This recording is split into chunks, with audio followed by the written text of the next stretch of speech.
Salutare și bine ați venit! Avem 3 albume foto la 150, 180 și 220 de lei. Toate albumele au 20 de pagini, hârtie fotografică, file cartonate, copertă cartonată și plastifiată și au o dimensiune de 25 cu 25 de centimetri. Înainte să vă spun care sunt diferențele, să vă arăt foarte pe scurt structura albumului. Avem coperta cu poza de grup, pagina personalizată, aici apare fotografia ta, celui care va deține albumul, poate fi o poză sau două în funcție de model, paginile cu restul colegilor, cu poze individuale, cu nume și prenume, cu sau fără citate.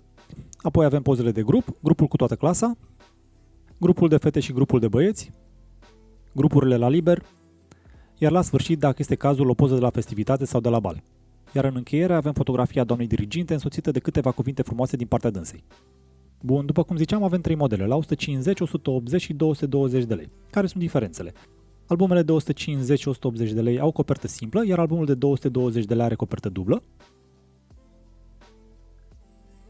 Pe pagina personalizată avem o poză la primul album, 2 poze la al doilea și tot 2 poze la modelul de 220 de lei. Apoi urmează paginile cu restul colegilor, unde la primele 2 modele avem doar pozele și numele, iar la modelul de 220 de lei fiecare coleg are și câte un citat. Citatele sunt la alegerea fiecăruia. Apoi, restul paginilor cu pozele de grup și cu doamna dirigintă sunt la fel la toate albumele.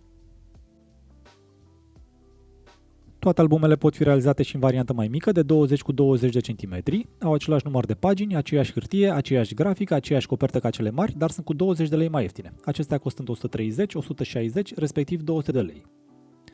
Pentru mai multe detalii, nu ezitați să mă contactați, iar dacă vreți să vedeți albumele și în realitate, ceea ce chiar vă recomand, putem programa oricând o prezentare pe larg la liceu. Mulțumesc pentru interes și spor la învățat!